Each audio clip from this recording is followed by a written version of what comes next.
O paciente ele não pode dormir, pelo contrário, ele tem que estar o tempo todo consciente para a gente poder trabalhar o inconsciente dele. Então ele está o tempo todo sabendo o que está acontecendo, o que muitas vezes a gente precisa se comunicar com ele. A hipnose clínica nada mais é que um relaxamento corporal e um foco mental.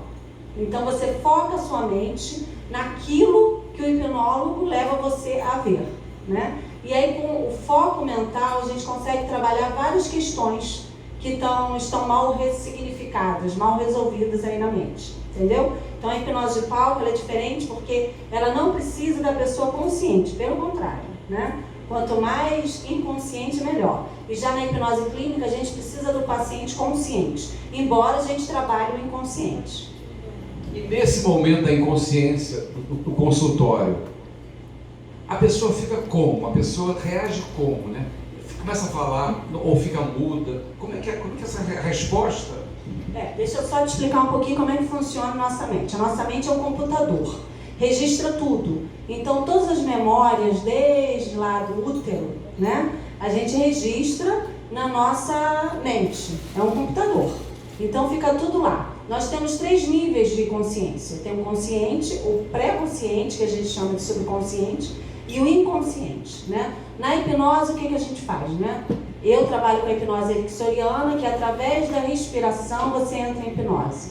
Então o paciente chega lá, ele fecha os olhos, eu vou levar ele, através da respiração, a entrar numa concentração mental, né? Em que eu possa acessar esse inconsciente. E aí eu posso fazer o quê? Trazer essa memória do inconsciente para o pré-consciente, romper a barreira crítica do consciente e ter acesso a essa informação. Deu para entender? Porque todos nós, nós somos formados 90% de inconscientes, só 10% é consciente. Mas por que a gente não lembra do nosso inconsciente? Porque ele está lá guardado no fundinho, né, da nossa mente, está lá como se tivesse guardado numa pasta do nosso computador. E para a gente acessar isso, a gente precisa, né, dessa técnica da hipnose para poder acessar. Por quê? Nós somos o que nós pensamos e o que acreditamos. Somos formados de quê? De crenças. E essas crenças são formadas aonde? Geralmente na infância. Então, dos 0 aos 10 anos, a gente forma as principais formas da gente ver o mundo, ver o outro e ver a si mesmo.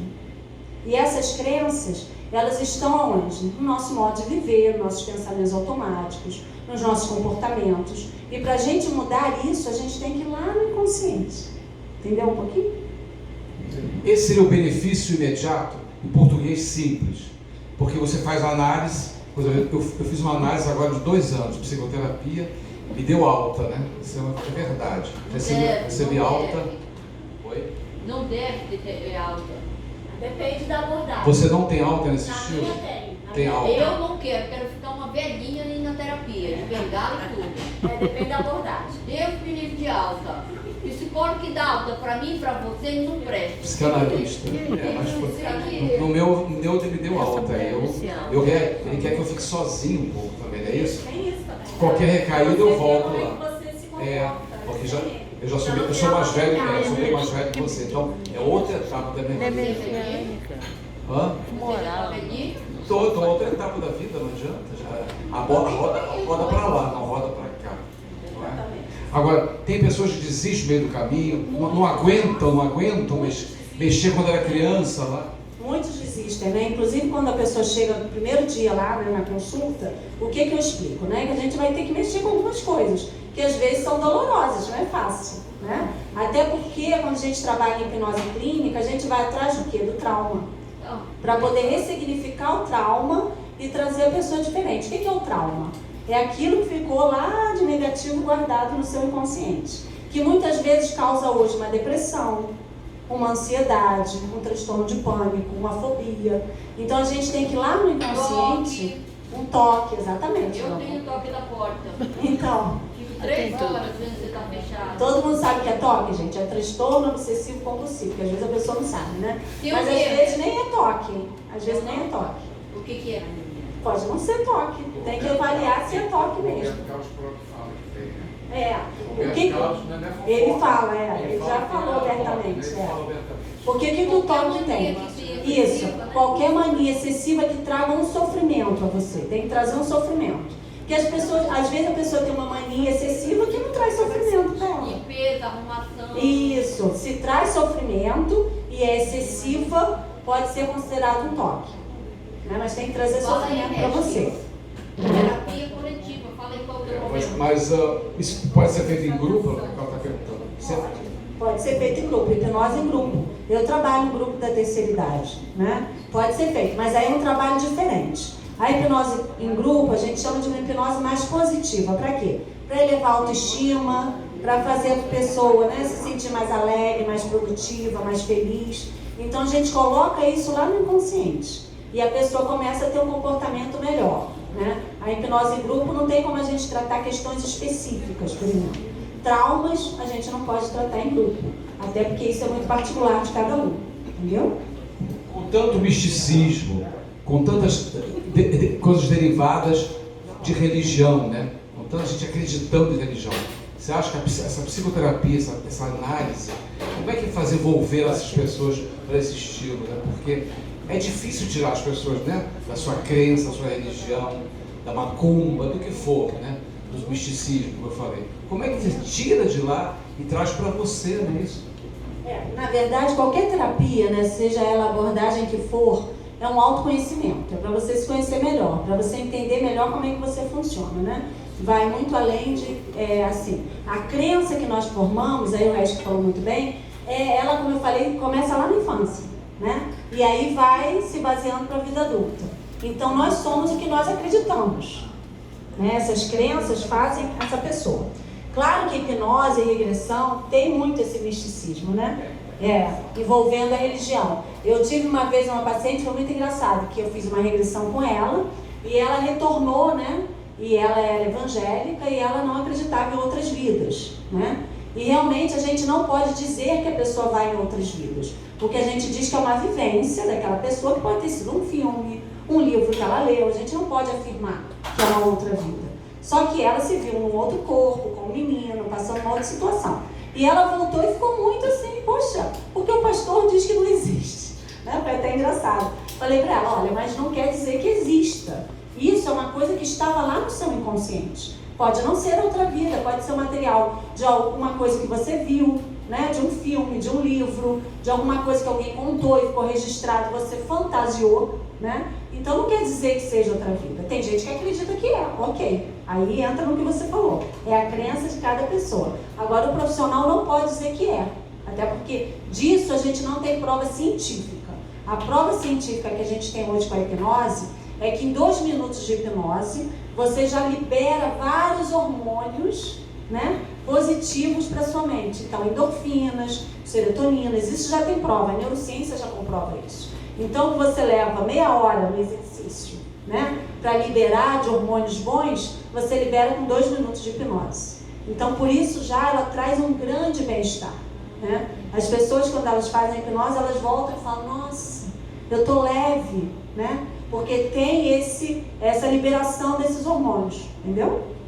Você falou da hipnose de um outro segmento, né? Em termos científicos. A neurociência. Você também aplica isso? A neurociência é um campo de estudos, né, da psicologia também, né? Neurologia, da psicologia, que comprova algumas coisas, né? Eu trabalho também com a neurociência, eu trabalho com a programação neurolinguística, né, que atua também com a hipnose e com a reprogramação mental. Então, assim, são técnicas que ajudam a gente a reprogramar a mente para que a pessoa viva melhor, né? Então, assim, a gente nunca utiliza, geralmente, uma técnica só. A gente utiliza várias, onde a gente possa ter um sucesso maior, né, na terapia.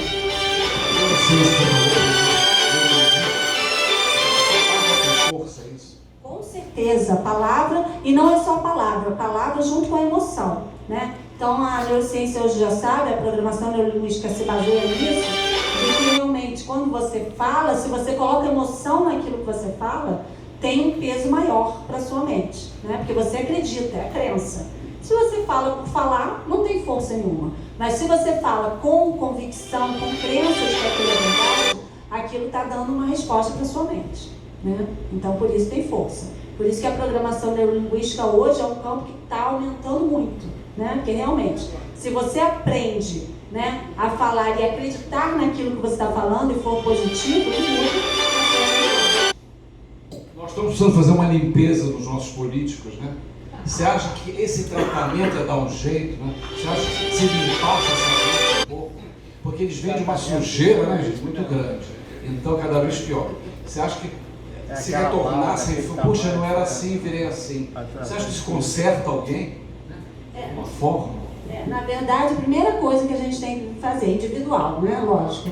E ver se a pessoa quer, né? Porque às vezes a pessoa está muito feliz assim, né? Fazendo coisas erradas ou roubando, sei lá o que for, mas ela está feliz, né? Não está incomodando ela, está incomodando a gente, né? Então, primeiro a pessoa tem que querer mudar, tem que querer realmente essa mudança. Se está incomodando, né? Por exemplo, chega às vezes alguém no consultório, eu quero fazer uma regressão para ver o que eu fui na outra vida. Eu não trabalho assim. Até porque eu acho que tem que ter um incômodo seu, né? Tem que ter um sofrimento ali para a gente poder tratar. E isso também, porque muitas vezes o político ele não está sofrendo, ele está bem ali daquele jeito. A gente que está com ele, né? Então aí não tem tratamento. Alguém quer fazer alguma pergunta na plateia? Pode fazer. Eu acho que nós, povo, é que botamos ele lá. Com certeza, tem que tratar a gente. Se eu tivesse vergonha na cara, desculpa, não botaria nessa bandagem que está aí. Mas tá certo, é isso mesmo, né? A gente tem que ter uma autoestima melhor, uma consciência, né, melhor, para que a gente possa votar melhor. É isso mesmo, com certeza. Por uma camisa, uma coisa qualquer. Com certeza. Aí realmente tem que ser tratado, né? A progressão hipnose tem alguma influência nos sonhos? Regressão, que você fala? No controle dos sonhos. O pessoal que é perturbado por sonhos e pesadelos, essa música. Com certeza. O sonho, ele sempre tem alguma mensagem do seu inconsciente, né? Só que é uma mensagem meio assim, símbolos, né? Nunca é uma mensagem muito clara, né? Mas ele quer dizer alguma coisa, né? A gente diz que o sonho é o inconsciente que escapa um pouquinho, né? Então, com certeza quer dizer, o sonho ele sempre tem uma mensagem, né? Ainda mais aqueles sonhos repetitivos, aqueles sonhos que você sonha uma vez por mês, uma vez por semana, já sonhou várias vezes. Com certeza ele quer dizer alguma coisa, a gente trabalha isso na hipnose e na regressão. Por exemplo, essa questão que você falou, um exemplo, né? Eu faria o paciente retornar hipnose, retornar aquele sonho, aquilo que ele viu e ver o que ele vê além disso. Por que esse sonho? O que esse sonho quer dizer para ele? Por que aquilo está se manifestando quando ele dorme? Né? E aí, com certeza, né, ele hipnose, a gente vai descobrir por que aquilo está acontecendo. Bom? Oi, desculpa. Insônia. Insônia a gente também trata com hipnose. Como, né? A insônia pode ser um mal-estar, né? De algum mau funcionamento físico e a gente tem que ir no médico primeiro ver por que dessa insônia. Se for emocional, a gente trata também com hipnose. Como? Né? Ensinando o relaxamento, né? A sua mente a relaxar, né? Colocando o horário de dormir. Tem todo um trabalho que é feito através da hipnose para que você consiga dormir, né? Porque é importante para a mente que ela tenha um horário certo para dormir. Muitas vezes a insônia é só isso. A pessoa um dia dorme meia-noite, ou 3, outro 5, o outro 1 hora. Então a mente não sabe que horas vai dormir, né? Então a gente programa isso. Aí entra a reprogramação mental na hipnose, para que a pessoa possa aprender a relaxar a mente naquele horário. Então, por exemplo, né? Eu vou dormir todo dia meia-noite, né? O paciente, não, eu quero dormir todo dia meia-noite. Então, quando chega às 10h30, o paciente já começa a não fazer atividade física, né? A ter menos estímulos visuais, no máximo ouvir uma música baixinha, um programa que não vá, né, causar nada de susto nele. Então, tem várias técnicas para ele acostumando a mente que ele vai dormir. E aí, na hipnose, a gente coloca ele naquele estado de sonolência para ele ir aprendendo realmente e não ter mais insônia. Entendeu? Deixa eu fazer uma pergunta. Deu para responder, Sebastião? Obrigado. Obrigada, Bia. Você sabe que eu tenho um sobrinho que ele é gato. E há muito tempo a minha irmã tentou de tudo. Tudo que você possa, mas a minha irmã tentou. Ele hoje é médico e tal. Eu acho que ele vai atender muitos profissionais que não eram profissionais de fato. Inclusive foi no Jô Soares, tá? Minha irmã gastou um dinheirão. Mas é hipnose? Não. Eu não sei qual era a técnica. Tá. Eu acho que ele não chegou as vias de fato de fazer hipnose. Chegou só a saber que quando ele era criança, teve algum problema com ele e que ele ficou gago. Então pode ter feito uma regressão aí. Fez uma regressão, é onde eu quero chegar. Até que ponto você consegue chegar na regressão com uma pessoa? Olha só, meu amor, por exemplo, né, uma pessoa, vou te dar um exemplo clássico, uma pessoa que sofre de depressão, né? A gente, depois da anamnese, né, de conversar, de estudar como é que foi a infância, tem outros questionários que ela responde, a gente descobre que, porque às vezes a depressão não vem de uma tristeza, tá? Mas vamos supor que seja tristeza, né? Eu vou, através da hipnose, fazer ela retornar a primeira vez que ela se viu naquela situação, de tristeza profunda. E aí vai surgir a situação, né? Que eu não sei onde vai aparecer, né? Muitas vezes as pessoas pensam assim, que é muito comum a pessoa retornar, né, a outra vida, né? E não é. É muito mais fácil, eu pego muito no consultório, as pessoas retornarem ao útero da mãe, né? Por quê? Tudo que a mãe sente, isso fica um alerta, né, para quem quer engravidar, a criança sente também, pelo cordão umbilical. Então, muitos traumas são passados nessa fase uterina, né? Hoje a gente já sabe disso. E eu vejo muito isso no consultório. Então, é muito comum a pessoa retornar essa fase no útero, né? Ou na hora que nasce, né? Eu fiz semana passada uma regressão de uma menina que ela tem muita insegurança, ela não consegue falar em público, já perdeu emprego, vários problemas, e ela retornou, né? Ela se viu no braço do médico, o médico dizendo que ela não ia passar daquele jeito. Ainda feto, pequenininha, né? Ela ouviu o médico dizer que ela, olha, ela está muito fraquinha, ela não vai passar de hoje. Nossa. Então você imagina, né? E isso ficou guardado lá no inconsciente dela. E na regressão ela trouxe isso à tona, né? E aí a gente ressignifica. Primeiro queria parabenizar você tratar de um assunto tão profundo de uma maneira tão singela e simples para poder as pessoas entenderem. Eu não gosto do termo hipnose, porque eu acho que hipnose está parecendo aquele sujeito lavarinha que tira a mulher sentada no meio. Eu sou médico de família, tal coisa, eu acompanho muito isso, não acredito em certas terapias que são baseadas em coisas que a gente já sabe que estão ultrapassadas. E a neurociência e a neurolinguística estão provando que talvez a regressão seja uma coisa muito mais razoável. Hoje em dia, com a ressonância magnética, né, do cérebro funcional, você consegue exatamente, você passa um filme triste, as pessoas todas choram. Isso, exatamente, como mexe, né? Exatamente, e áreas específicas, né, do cérebro. Aí você passa um filme alegre, todo mundo já é outra área. É verdade. Então, a gente está conseguindo chegar a 1 milímetro do cérebro. Na verdade, vai demorar mais de 1 milhão de anos para a gente entender. Mas esse tipo de terapia que você faz, que eu gosto mais de regressão, não gosto de hipnose. Acho que hipnose lembra palco, e não é palco. Deveria mudar o termo, né? Porque realmente não dá assim o valor científico que hoje tem, porque tem. Tem sim. Aliás, é uma das poucas terapias que tem valor científico, que as outras são baseadas em ensino. Eu queria fazer uma pergunta, para o pessoal ficar falando. Eu vejo que muitas pessoas despreparadas, porque quando você regride, você vai atingir coisas que você não quer saber. Exatamente. Então, muito certo. Eu gosto muito de Gestalt, gosto muito de regressão, por causa disso. Você vai lá, bate, tal e coisa. Agora, eu te pergunto, quer dizer, tem que ser um profissional que saiba lidar, porque é um desespero. Tem livros, muito livro sobre isso, até romance. Quando a pessoa bate lá naquele negócio que incomoda, agride o psiquiatra. Com certeza, eu já recebi. O profissional agride quem foi a causa daquele trauma. Quer dizer, tem que saber lidar com isso. O mais importante, obrigada, doutor, o mais importante da regressão é a ressignificação.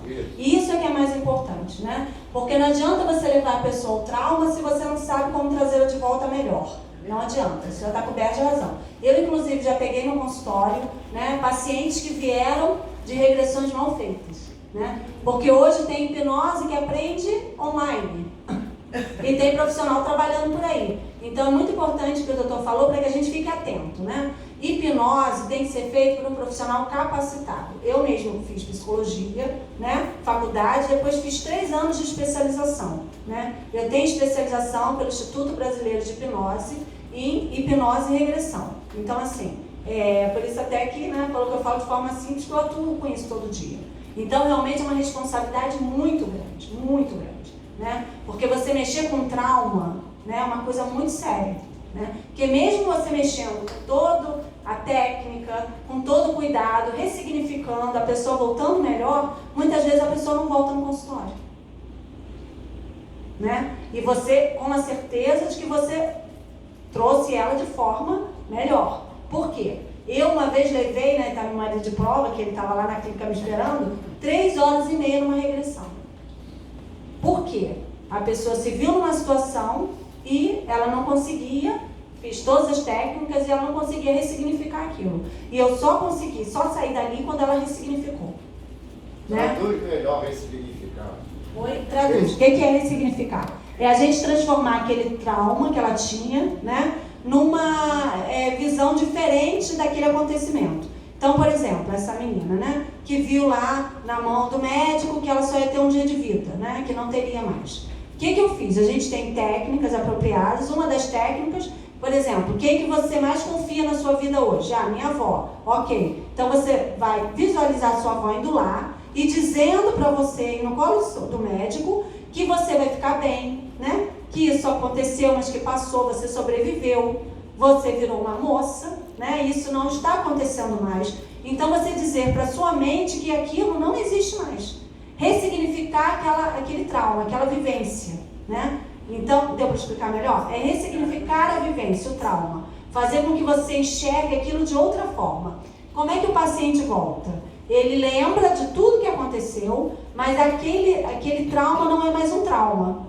É simplesmente uma memória, né? Que hoje ele vê de outra forma, né? Ele vê de uma forma não positiva, mas no acontecimento, sem influenciar ele hoje, né? Principalmente negativamente. Então essa ressignificação ela tem que ser feita com muito cuidado, com muito profissionalismo, porque isso realmente afeta a pessoa. A gente vai lá mexer, por exemplo, ela não tinha a mínima consciência disso, né? Então, é uma coisa que se você não ressignifica, a pessoa volta pior. Então você tem que realmente trabalhar isso, esse novo entendimento, uma nova interpretação, né, da pessoa no fato.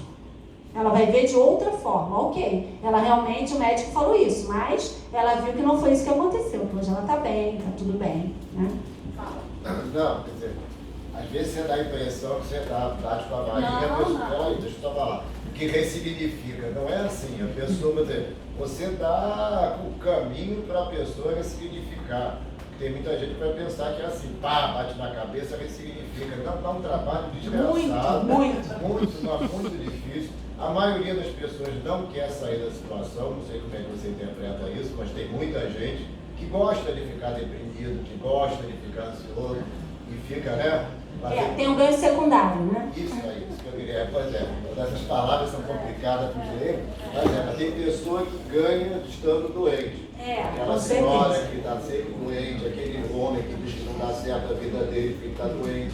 Tem um ganho nisso aí. Fazer de vítima, né? Várias coisas aí, né? Cada um particularmente. Aí não é você que bate lá, você diz assim, ó, o negócio está aí, agora é você que se vira para saber. Mas a ressignificação que eu falo, doutor, a interpretação desse fato é do trauma. Pode ser que ele volte e continue com a mesma coisa na vida dele, ele não quer melhorar. Né? Tem gente, mas ali foi o trauma, foi interpretado de outra forma. Agora, o que ele vai fazer com isso, o senhor falou, aí já é com ele, é o livre-arbítrio, né? Porque às vezes ele quer se manter naquela condição de deprimido, de ansioso, né? Tem um olhar da família diferente para ele, né? Às vezes tem situações aí que, nossa, são muito particulares, mas tá certo, é isso mesmo, não é varinha de condão. É um trabalho muito sério, né? De muito estudo. Eu participo de um grupo de psiquiatras e psicólogos no PNEL, que a gente faz quinzenalmente, né? Onde a gente se reúne e troca informações, porque realmente é muito difícil. E eu já peguei regressões, como eu falei, muito complicadas. Essa eu levei 3 horas e meia. Né? Então, assim, é muito. A gente sai cansado, exausto, e o paciente também. Não é fácil, né? Então, realmente não é farinha de condão. E a família também, às vezes, atrapalha muito, né? Porque não, eu queria que você falasse sobre isso. A família atrapalha sim, é codependente que a gente diz, né? Que a família mantém a pessoa naquela situação.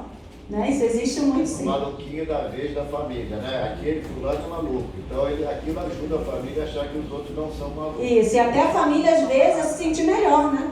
Porque tem pessoas que vivem assim, do sofrimento do filho, do pai. Existe isso, né? Infelizmente. Então, realmente, muitas vezes, né? Principalmente criança. A gente, na maioria das vezes, claro que a criança, a gente antes faz uma entrevista com pai e mãe. Mas depois a gente tem que chamar o pai e mãe várias vezes. Porque o problema, na maioria das vezes, não está na criança.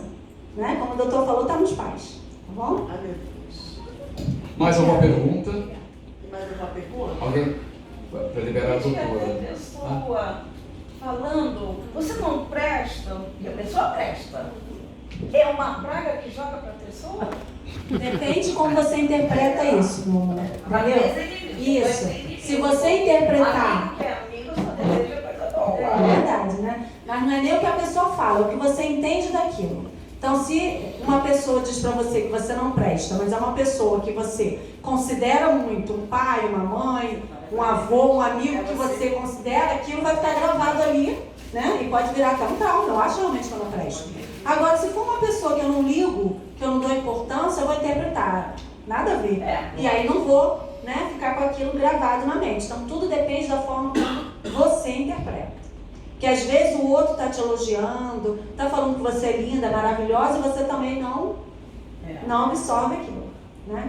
Então, tudo depende do modo como você interpreta a informação. Por isso que a programação neurolinguística hoje trabalha muito com isso. Eu ouvi não sei se foi no Face, coisa parecida, e as pessoas em desejar, você é gorda, aí é uma praga que está jogando para a pessoa. Esse é o exemplo. Na verdade, né, eu sempre digo, quem está chamando de gorda está se fazendo mais mal que aquela outra, né? Porque o que ela está jogando para a outra? Dentro dela tem muita raiva, né? Tem situações que ela precisa tratar, né? A outra que está recebendo é que eu não sei como vai receber isso. Pois é, aí bota às vezes a pessoa em depressão. Isso. Então, depende da interpretação, né? É o que eu estou falando. Deixa eu te perguntar uma coisa. Você como psicóloga, como é que você vê a rede social no geral? Olha que pergunta, hein? Porque bem atual, né? Você está no momento onde você traz uma pessoa para dentro do seu consultório. Um problema cheio de... Uma pessoa com vários tipos de problemas. Hoje, essa pessoa, com essa quantidade de informação que ela tem, inclusive com o que ela acabou de falar, como é que você consegue... O que acontece, meu irmão? Hoje a rede social, né, banalizou muitas coisas, né? Então, assim, é uma vida de ilusão, de fantasia. Aquilo sabe que na maioria das vezes não existe, né? E vai bater na crença que você tem. Então, uma pessoa que é deprimida, né, que tem uma vida muito triste, monótona, ela vê aquela pessoa lá, hoje eu tô no iate, amanhã eu tô na boate, cheia de amigos. O que ela vai acontecer com ela? Qual a crença, qual a interpretação que ela faz daquilo? Eu sou uma infeliz. A outra lá está tendo uma vida maravilhosa e eu não. Sou um zero. Eu sou um zero. E aí realmente ela piora, né? Mas em cima de quê? De uma fantasia. Porque você nem sabe se a outra realmente vive isso tudo, né? Então é esse cuidado que a gente tem que ter hoje. Normalmente né? Normalmente, Exatamente, né? Exatamente. Então hoje tem que ter muito cuidado com isso. Mas tudo é a forma como você interpreta. E você interpreta em cima das suas crenças. Do que você viveu geralmente na infância. Não, me chama de doutor, não. Eu queria escutar a opinião do Resk junto com você. Quando você está usando muita palavra. Pois é, vou falar. Ela está usando muita palavra interpretar. Então, o ator, quando ele interpreta um personagem, ele absorve, né? Senão ele não é um bom ator. Os traumas e tudo mais, ele tem que passar a emoção. E no final do espetáculo, ele tem que se livrar daquilo, porque senão ele está ferrado, não vai. Como é que a gente faz para fazer isso? É regressão? Eu ou ela? Você acha? Não, você. Pô, eu sou analisado, então também estou em alta, nenhuma recaída ainda. Não, tem um limite, né? Tudo tem limite. Você vai matar, você não vai matar de verdade. Né? Você vai odiar, você não vai odiar de verdade. Você vai beijar, não vai beijar de verdade, mas alguns saem em casamentos, né? A televisão tem um beijo que vira casamento, né? Você vê que ultrapassou, né? Ali ultrapassou. Vários casais se formaram na televisão, né? Na coxia do teatro, aquele beijo era ardente. ele largou a esposa, ela largou o marido e ficaram juntos. Isso não é fofoca, né? Tem vários exemplos, né? Então, ali misturou o personagem com a realidade, né? Então tem que ter um limite, né? Tudo tem um limite. Sabe por quê? Primeiro, quando você entra em cena, você está no personagem, está em você também. Você contribui com coisas suas no personagem. Você sabe que está num palco, você sabe que está na televisão. Ali tem 30 pessoas te olhando. Você pode fazer uma cena de sexo, mas é difícil tirar a roupa com tanta gente te olhando. 10 na suíte lá que você não vê. Tem contra-regra, não sei o que. É difícil até uma cena de sexo. Aí tem que usar o hipnotismo mesmo. Às vezes sim, né? Se bem que eu não ouvi falar nisso não, tá, gente? Mas acho que não existe. Também não. Então, tem um limite, né? Tudo tem um limite, porque quando perde o limite, perdeu o personagem, perdeu a identidade, né? A pessoa ficou outra pessoa. Inclusive, tem cenas de sexo que são todas totalmente mentirosas, tem que ser... Eu não acredito em beijo técnico, né? Se você dá um close ali, aquele beijo não está sendo técnico, gente. Todo mundo vê, né? Isso não é fofoca, né? Também trabalha nisso. Então, as pessoas sabem que aquele beijo está tão interno, está tão com intensidade, aquele beijo não está sendo técnico. Um selinho é uma coisa, o que a Hebe Camargo fazia, né? Que era uma patente dela. Dá um selinho e sai fora. Aquele beijo demorado. Por exemplo, você vê uma novela, tem casais, a novela inteira estão se beijando, e não são casais na vida real. Então, como é que eles dividem isso, né? Cada um é cada um, né? Não é individual isso? Com certeza, né? E o artista, ele tem essa sensibilidade maior, né? Então, por isso, muitas vezes, que o artista adoece mesmo. Porque isso aí, porque ele pega para ele, né? Então, por isso que confunde às vezes. Então, assim, é muito importante para um artista também fazer terapia, né? Para entender o que é dele e o que é do outro, o que é do personagem, o que é o outro, né? E todo mundo precisa. Por exemplo, não, e você sai às vezes emocionado. Tem espetáculos mais pesados, né? E outros menos pesados. Eu fiz o último espetáculo, Raquel Brasil, a gente falava da volta que você foi ver, né? Vários aqui viram. A volta da Praça Tiradentes. Você sabe que eu me emocionava toda vez em lembrar do teatro de revista, você fez parte. Então, como é que acabar com o teatro de revista, acabar com a Praça Tiradentes daquela forma, né? Ela continua, João Caetano, Carlos Gomes, mas ali era um movimento. Tinha músico, circense. Você pode ficar ali de noite naquela área? Ninguém pode. Tem que pegar um táxi correndo. Então você fica com pena dessa época, né? Então eu me emocionava falar aquele texto da Praça Tiradentes, o final, toda a plateia aplaudindo, e o texto que eu falava em 1930, 40, 50, Praça Tiradentes, os Cadillacs na porta, as vedetes. Então era tão... Quer dizer, eu já peguei o final também, mas eu não trabalhando, peguei já assistindo. Então, quer dizer, aquilo me emocionava. Eu saía assim, que pena que acabou, tem uma coisa de pena, não tem? É um saudosismo, né? A gente sente saudade de uma época, né, que acaba, né? E na hipnose a gente trabalha muito isso também, né? A gente faz o paciente retornar a, por exemplo, uma memória muito feliz na vida dele, né? Isso é a programação neurolinguística.